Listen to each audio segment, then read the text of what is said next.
اللہ تبارک و تعالی ہمارا خالق و مالک ہے، ان کے بعد سب سے بڑا مرتبہ محمد رسول اللہ صلی اللہ علیہ وسلم کا ہے۔ وہ ہمارے پیارے حبیب، نبی، رسول، سید الانبیاء، ہم کو ان سے بہت محبت ہے، ہماری ان سے محبت ایمان ہے، ہمارا ان سے تعلق، اللہ تبارک و تعالیٰ سے تعلق کوئی ایسا کہ ہم ان کو ملے ہوں، معانقہ کیا ہو، آنکھوں سے دیکھا ہو، ایسا نہیں ہے۔ رسول اللہ صلی اللہ علیہ وسلم کو بھی ہم نے نہ دیکھا نہ ملے، ہمارا ان سے تعلق اس علم کا ہے جو ان کی طرف سے ہمارے پاس آیا۔ وہ معلومات ہیں جو ہمیں بتاتی ہیں کہ ہمارا ایک رب ہے اور ہمارا ایک رسول ہے۔ تو جس قدر وہ معلومات بڑھتی جاتی ہیں ہمارا ان سے تعلق بڑھتا جاتا ہے، جس قدر وہ معلومات کمزور ہوتی ہیں ہمارا اللہ اس کے رسول سے تعلق کمزور ہوتا ہے۔ یہاں سے ہمیں اس بات کا اندازہ ہو جانا چاہیے کہ اللہ کے علم کی کیا اہمیت ہے۔ کوئی شخص محمد علی جناح پر مضمون لکھتا ہے، پیپر میں آ جاتا ہے، کوئی علامہ اقبال پر مضمون لکھتا ہے، وہ پیپر میں آ جاتا ہے، یہ ان کی اہمیت ہے۔ اور کتنے لوگ دنیا سے چلے گئے ان کے مضامین پیپر میں نہیں آتے۔ تو کسی ذات کے بارے میں معلومات اتنی اہم ہوتی ہیں جتنی وہ ذات اہم ہوتی ہے۔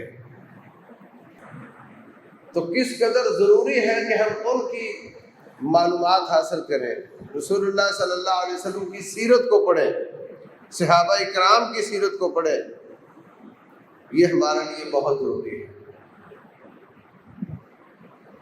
جس قدر ہم علم میں پختہ ہوتے چلے جائیں گے، دین میں پختہ ہوتے چلے جائیں گے، اسی قدر ہمارا اللہ اس کے رسول سے تعلق بڑھتا چلا جائے گا، اسی قدر ہماری کامیابی کے چانس زیادہ ہو جائیں گے، ناکامی کے چانس کم ہوتے چلے جائیں گے۔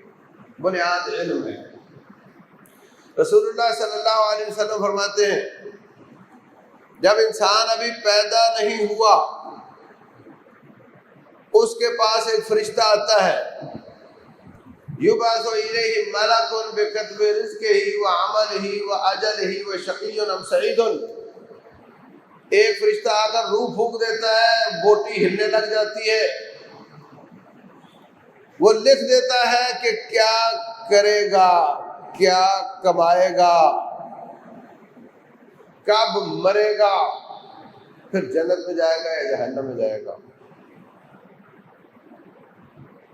صحابہ کرام فرماتے ہیں اے اللہ کے رسول علیہ الصلوۃ والسلام، اگر پہلے لکھ دیا گیا ہے کہ میں جنت میں جاؤں گا یا جہنم میں جاؤں گا تو پھر ہم نیکی کیوں کریں؟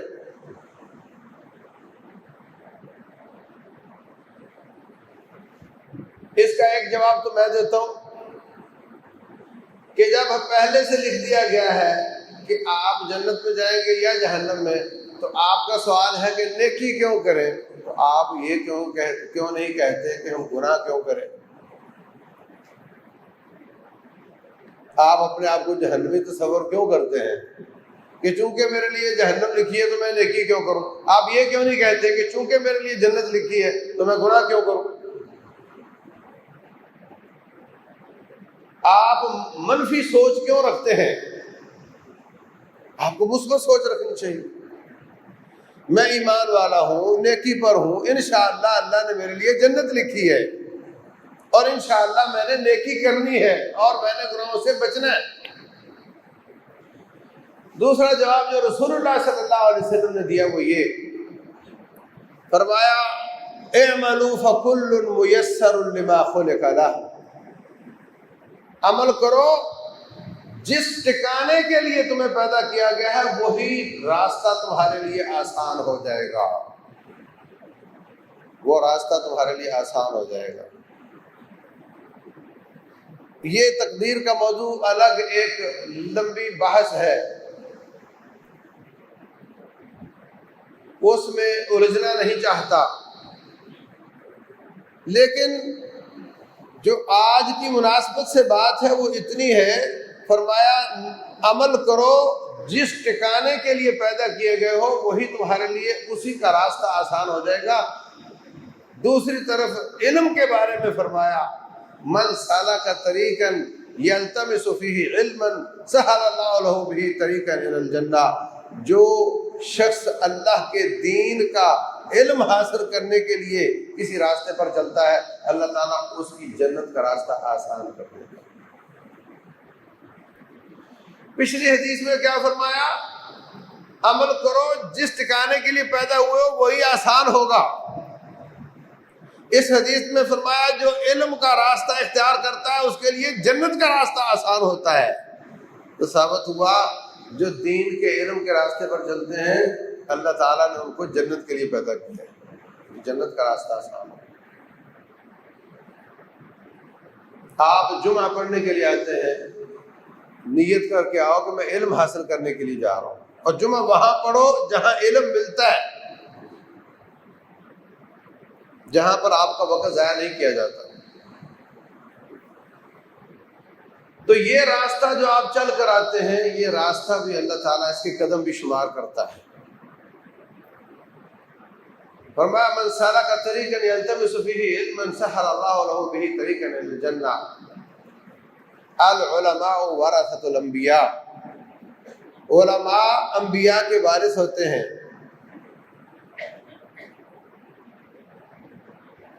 انبیاء درہم و دینار چھوڑ کر نہیں جاتے، انبیاء علم چھوڑ کر جاتے ہیں۔ فمن اخذہ فقد اخذ بحظ وافر، جو شخص علم کو حاصل کرتا ہے وہ بہت بڑے نصیب والا ہوتا ہے۔ ابو ہریرہ رضی اللہ تعالیٰ آخری 3 سال رہے ہیں نبی صلی اللہ علیہ وسلم کے ساتھ، فرماتے ہیں صفہ کے طالب علم لکڑیاں کاٹنے کے لیے بھی چلے جاتے تھے، تھوڑی بیچ کر جیب خرچ جمع کر لیتے تھے، وہ کھانے دانے کا انتظام کر لیتے تھے، لیکن میں لیٹ آیا تھا، میں آپ کی چوکھٹ کو چھوڑتا نہیں تھا، بھوک لگ جاتی بے ہوش ہو جاتا، لوگ بسا اوقات میری ٹانگ پر، میرے اس پہ جسم پہ گزرتے ہوئے کسی کا پاؤں بھی آ جاتا، میں لیٹا ہوتا تھا، لیکن میں آپ کی چوکھٹ نہیں چھوڑتا تھا کہ جب بھی کنڈی ہلے گی آپ تشریف لائیں گے، کوئی نہ کوئی پھول گرائیں گے تو میں اپنی جھولی میں سمیٹ لوں گا، ایک حدیث بھی مجھ سے چھوٹنے نہ پائے، میں اب آپ کا در نہیں چھوڑوں گا۔ رسول اللہ صلی اللہ علیہ وسلم نے جب ان کی حرص دیکھی، فرمایا ابو ہریرہ کپڑا بچھاؤ، کپڑا بچھایا، اوپر تشریف رکھی، دعا کی، فرمایا یہ کپڑا اپنے سینے کے ساتھ لگا لو، سینے کے ساتھ لگایا، فرماتے اس کے بعد مجھے کوئی حدیث بھولی نہیں، ہر وقت علم حاصل کرتا، غریب آدمی تھا، آج ہر منبر، ہر محراب، ہر مسجد سے ان کا نام گونجتا ہے۔ عن ابی ہریرہ رضی اللہ عنہ قال قال رسول اللہ صلی اللہ علیہ وسلم۔ تو میرے عزیز بھائیوں، یہ بہت نصیب کی بات ہے، فقط اخذ بحظ وافر۔ اس وقت کمپٹیشن ہے دنیا کی تعلیم کا، صبح صبح باہر نکلو، کوہرام مچا ہوتا ہے، کوئی گاڑیاں ادھر والے سکول کے بچے ادھر جا رہے ہیں، ادھر والے کالج کے ادھر جا رہے ہیں، ایک گاڑی ادھر کی طرف جا رہی ہے، ایک ادھر سے جا رہی ہے، کوئی باپ بچے کو موٹر سائیکل پہ بٹھا کر چھوڑنے کے لیے جا رہا ہے۔ یہ ساری کاوشیں کوششیں، نتیجہ کہ میرے بچے کی دنیا اچھی ہو جائے، میری بچی کی دنیا اچھی ہو جائے، اور وہ کچھ ایسا پڑھ لے کہ کوئی اچھی نوکری مل جائے۔ یہ سب کچھ کیا ہو رہا ہے؟ تاکہ اچھی نوکری مل جائے۔ دین کے طالب علم کی نوکری اللہ کی نوکری ہوتی ہے، اور اللہ کا شکر ہے آج تک میں نے نہیں دیکھا کہ دین کے طالب علم کو کوئی اس کی مزدوری دیتا ہو۔ ایک بچہ کالج میں پڑھا، 16 سالہ کورس کیا، دوسرے نے اتنے سال ہی دین پڑھنے پر لگائے، دونوں کی مسند الگ ہے، دونوں کا وظیفہ تنخواہ الگ ہے، اس لیے کہ دین کے طالب علم کو اللہ تعالیٰ علم کی مزدوری نہیں دلواتا، وہ خالی ایک گزارا الاؤنس ہوتا ہے، اس کے علم کی مزدوری اللہ تعالیٰ خود عطا فرمائے۔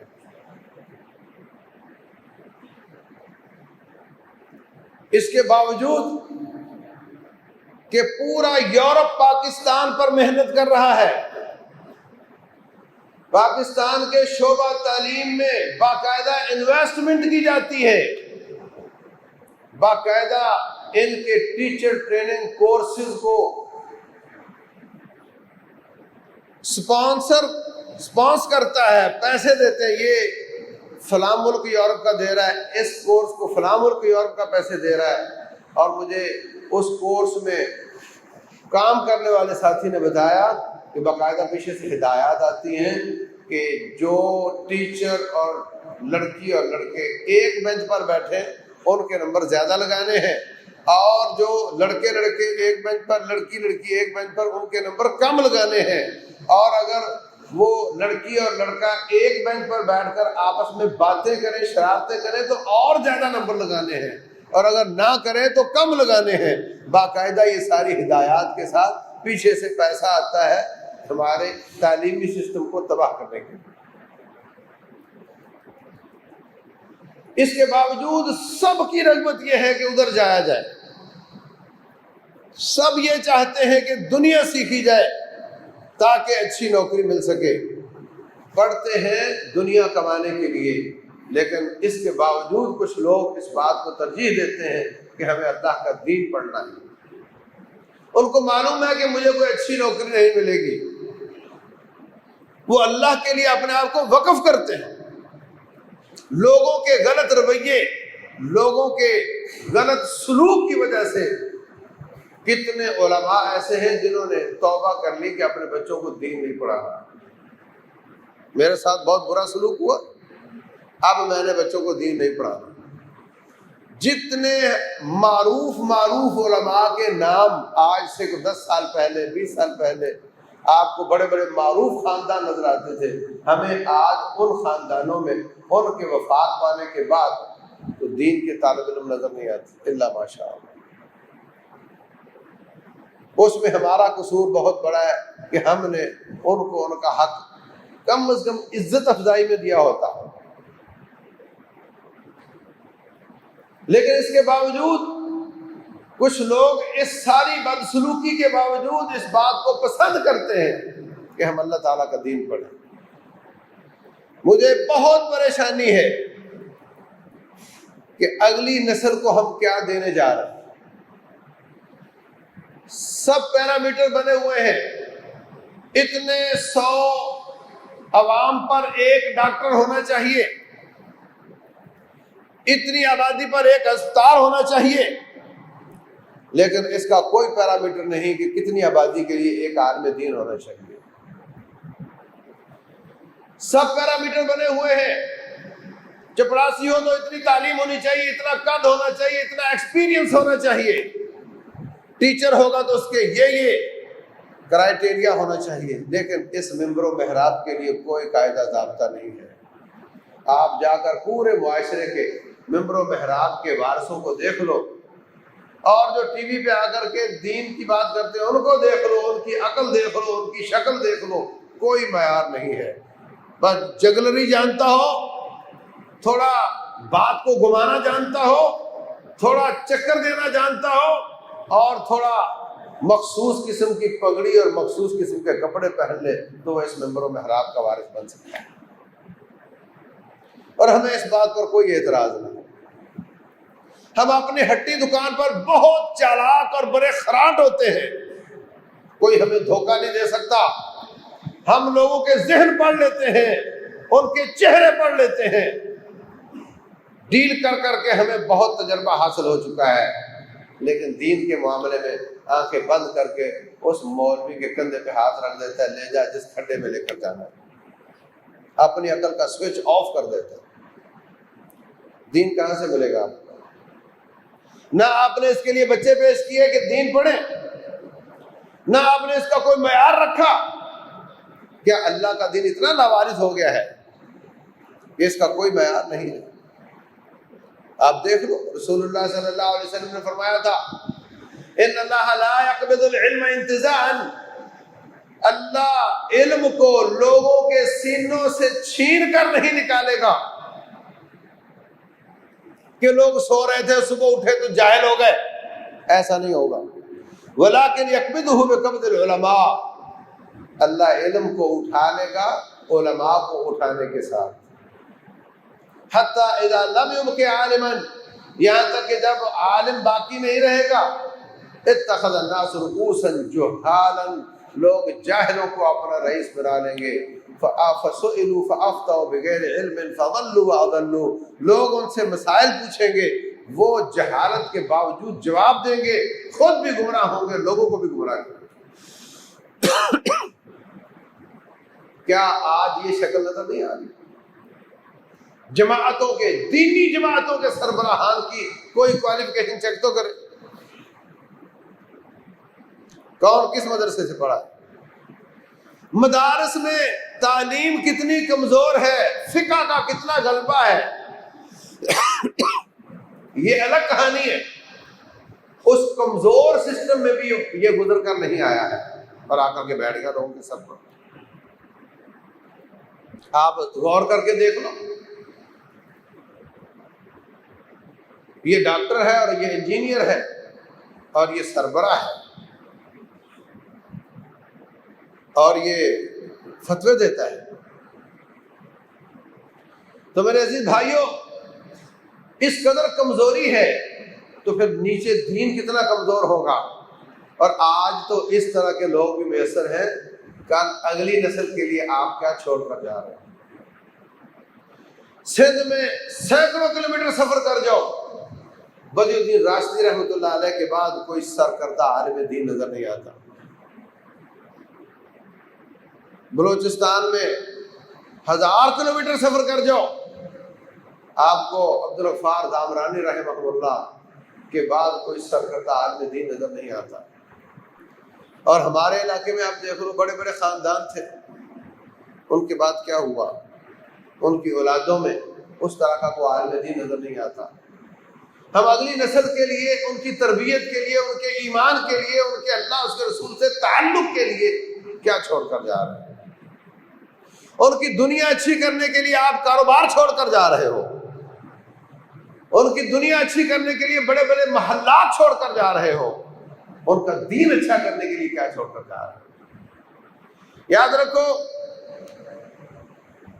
مصیبتیں دو طرح کی ہوتی ہیں، ایک ہوتی دنیا کی مصیبت، ایک ہوتی ہے دین کی مصیبت۔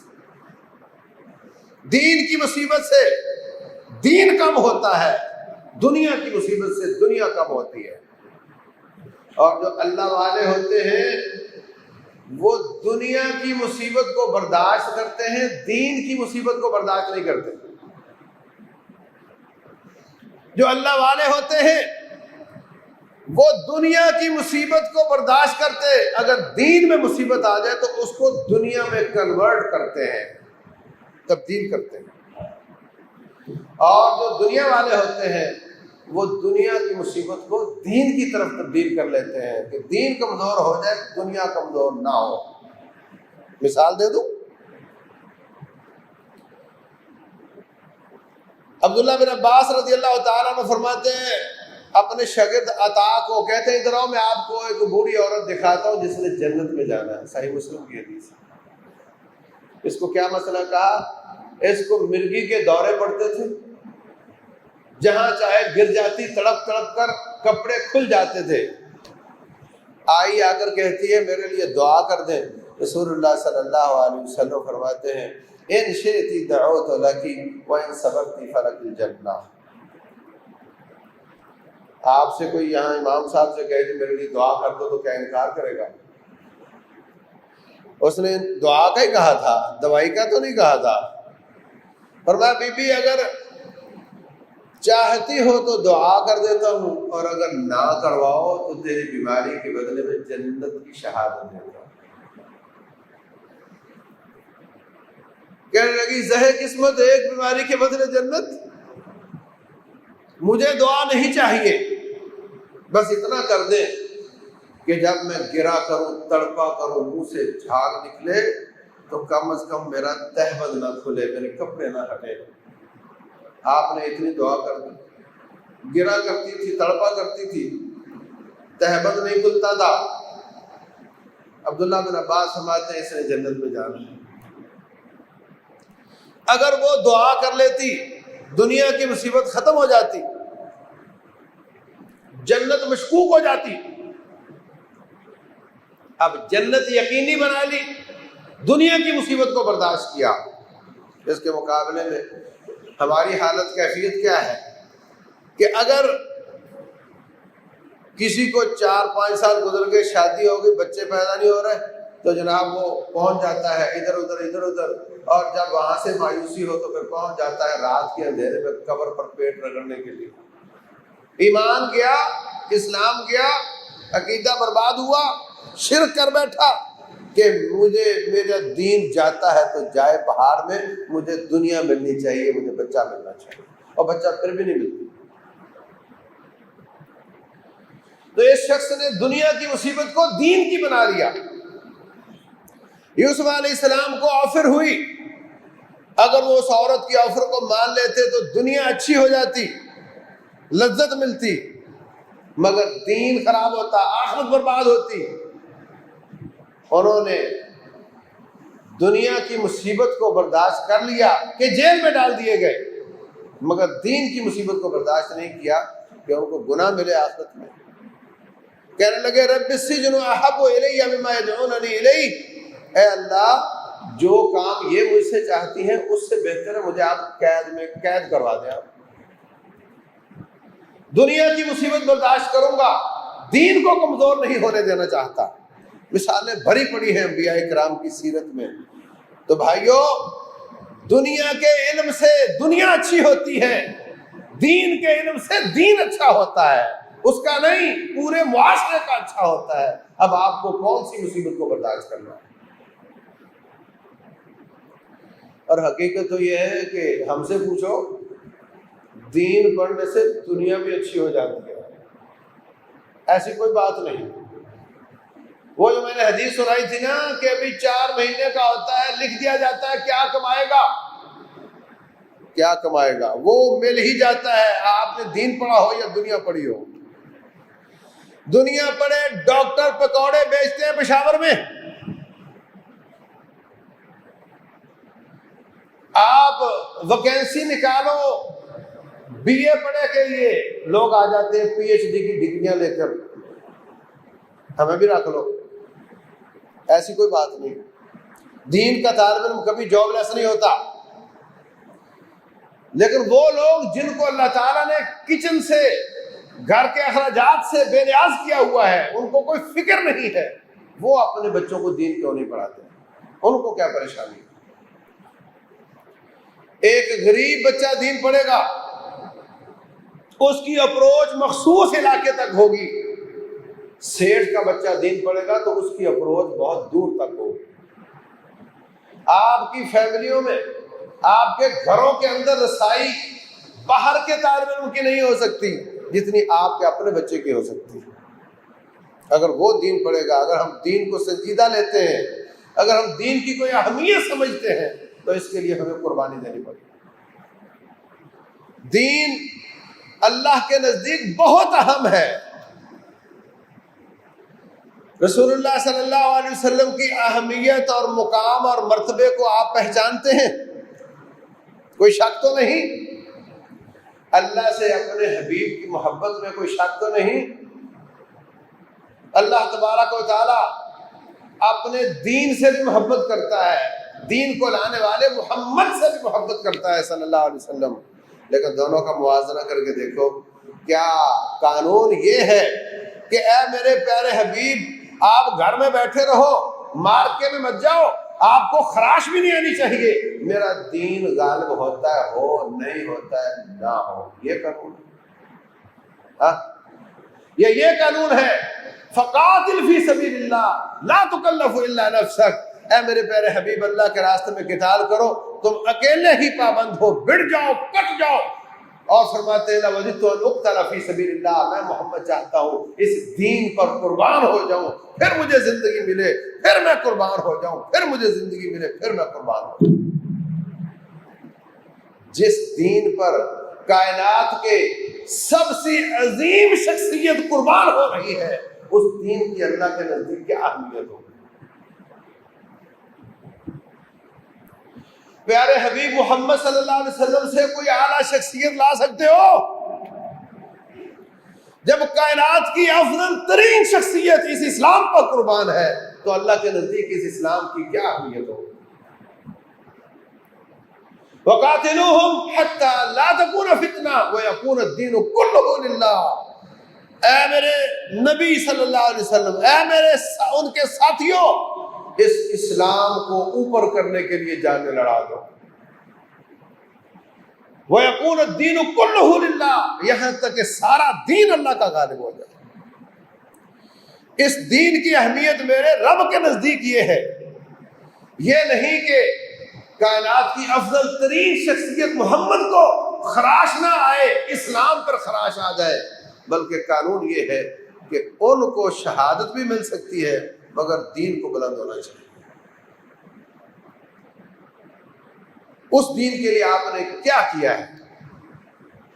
تو عزیز بھائیوں، بہت اہمیت والی بات ہے، بڑی سعادت والی بات ہے. شاہد اللہ انہ لا الہ الا اللہ، اللہ نے گواہی دی کہ اس کے سوا کوئی عبادت کے لائق نہیں. والملائکہ، اور فرشتوں نے گواہی دی، وَأُولُو العلم، اور علم والوں نے گواہی دی. اللہ نے ایک ہی سطر میں اپنا ذکر کیا ہے، اسی لائن میں فرشتوں کا ذکر کیا ہے، اسی لائن میں اہل علم کا ذکر کیا ہے. کوئی چھوٹی بات نہیں. اور بالکل سادہ سا قاعدہ ہے کہ جو نبی والے کام کرے گا وہ نبی کا ساتھ ہوگا. بس نبی علیہ السلام والے کام کرے گا، ان کا بھیجا ہوا، ان کا لایا ہوا دین سیکھے گا، اس کو آگے پہنچائے گا، قیامت والے دن ان کے ساتھ ہوگا. دنیا تو سب کی گزر ہی جاتی ہے، سب کی گزر جاتی ہے. 4 دن کی زندگی ہے، اپنی گزری ہوئی زندگی پر غور کرو، کچھ اندازہ کیسے گزر گئی؟ دیکھتے ہی دیکھتے نکل گئی. یہ رمضان کل شروع ہوا تھا، آج ختم ہو رہا ہے. یہ تو گزر جائے گی، لیکن اگر آپ اللہ کے دین پر ہیں، اللہ کے دین کو سیکھنے سکھانے والے ہیں، تو پھر آپ چلے جائیں گے، آپ کی نیکیاں باقی ہوں گی. رسول اللہ صلی اللہ علیہ وسلم فرماتے ہیں اذا مات الانسان انقطع عمله، جب بندہ مر جاتا ہے اس کے اعمال رک جاتے ہیں، مگر علم ينتفع به، جس کے علم سے بعد میں فائدہ اٹھایا جاتا رہے گا وہ اس کو مسلسل پہنچتا رہے گا. مولانا عبد المنان وزیر آبادی رحمہ اللہ قرآن کے بھی حافظ تھے، حدیث کے بھی حافظ تھے، آنکھوں سے نابینا تھے. ان کے والد فوت ہو گئے، خواب میں ملے، بڑی اچھی ٹھاٹ بات ہے، بڑا اچھا لباس ہے، بڑی بات ہے. کہنے لگے ابا آپ اتنے نیک تو نہیں تھے، اللہ نے بڑا مقام دے دیا آپ کو. کہنے لگے بیٹے میرے سارے بچے ٹھیک ٹھاک تھے، ان کو میں نے دنیا سکھائی، اور میں نے دیکھا نبینا کسی کام کا نہیں تو اس کو میں نے دین پڑھا دیا. آج تیری وجہ سے، تیرے شاگردوں کی وجہ سے، تیرے شاگردوں کی دعوت کی وجہ سے، دعوت پر لبیک کہنے والوں کی وجہ سے مجھے اتنی نیکیاں ملتی ہیں. میں تمنا کرتا ہوں کاش میری ساری اولاد نابینا ہوتی اور میں سب کو اللہ کا دین پڑھا دوں. تو اس لیے بھائیوں، میری ماں اور بہنوں، عزم کر کے نکلو کہ سارے نہیں تو کم از کم ایک بچے کو ہم نے اللہ کا دین ضرور پڑھانا ہے. ایک بچے کو اللہ کا دین ضرور پڑھانا ہے. انشاءاللہ وہی بچہ آپ کا بچہ ہوگا، وہی بچہ اس جہان میں آپ کا ہوگا، وہی بچہ اس جہان میں آپ کا ہوگا. انشاءاللہ وہ ہر جگہ آپ کے کام آئے گا اور آپ کے دنیا سے چلے جانے کے بعد پیچھے سے نیکیاں بھیج رہا ہوگا. رسول اللہ صلی اللہ علیہ وسلم فرماتے ہیں جو اللہ کا دین سیکھتا سکھاتا ہے اس کے لیے کائنات کی ہر چیز دعا کرتی ہے، حتیٰ کہ سمندروں میں مچھلیاں بھی دعا کرتی ہیں، بلوں میں چیونٹیاں بھی اس کے لیے دعا کرتی ہیں۔ میں کہتا ہوں ہم تو دیکھتے ہیں، کوئی مسئلہ پوچھتا ہے جواب تو کیا کہتا ہے؟ اچھا جی اللہ آپ کو جزائے خیر، کہتے نہیں کہتے؟ کوئی مسئلہ پوچھتا ہے کہتا ہے اللہ تمہیں جزائے خیر دے، اس سے بڑی کیا بات ہوگی؟ یہ نصیب کسی اور کو نہیں ملتا۔ یہ سب لوگ سن رہے ہیں میری بات، یہ ریکارڈ ہو رہا ہے، یہ نہ جانے کہاں کہاں جائے گا، کون کون دعا کرے گا۔ تاجر مال خرچ کرتا ہے، اس کا مال مخصوص حصوں میں جاتا ہے، مخصوص لوگوں تک جاتا ہے، وہاں سے اس کو دعائیں ملتی ہیں۔ لیکن علم یہ اللہ تعالیٰ کے فضل و کرم سے عام ہوتا ہے، اور ہر جگہ سے اللہ تبارک تعالیٰ اس کے لیے خیر لے کر آئے۔ فرمایا طالب علم کو دیکھ کر فرشتے سمٹ جاتے ہیں، اپنے پر سمیٹ لیتے ہیں طالب علم کو خوش کرنے کے لیے۔ تو فضائل اس کے بہت زیادہ ہیں، یہ ایک بہت لمبا موضوع ہے۔ یرفع اللہ الذین آمنوا منکم والذین اوتوا العلم درجات، اللہ علم والوں کے درجات بلند کرتا ہے، ایمان والوں کے درجات بلند کرتا ہے۔ رسول اللہ صلی اللہ علیہ وسلم فرماتے ہیں دو قسم کے لوگ ایسے جن پر حسد کیا جا سکتا ہے، رشک کیا جا سکتا ہے۔ ایک وہ شخص جو اپنا مال دن رات خرچ کرتا ہے، اور ایک وہ شخص جو اپنا علم دن رات صرف کرتا ہے، دعوت کا کام کرتا ہے۔ تو ہمیں ایک بچہ چاہیے، وہ آپ کا ہو، آپ کا پوتا ہو، آپ کا نواسا ہو، آپ کا بھانجا ہو، بھتیجا ہو، اور نہیں تو آپ کے محلے میں کسی اور کا بچہ ہو، آپ اس کو ذہن سازی کر کے آپ اس کو لے کر آؤ مدارس میں۔ اللہ کے دین کے لیے مرید کے میں بھی مدرسہ ہے، یہاں بھی کچھ بچیوں کا بھی ہے، شاید بچوں کا بھی شروع ہے، اور دوسرے تیسرے علاقوں میں مدارس موجود ہیں۔ اپنے اولاد کو اللہ کا دین پڑھاؤ، اپنے لیے صدقہ جاریہ بناؤ۔ اللہ تبارک و تعالیٰ جو میں نے عرض کیا ہے سمجھنے اور عمل کرنے کی توفیق عطا فرمائے۔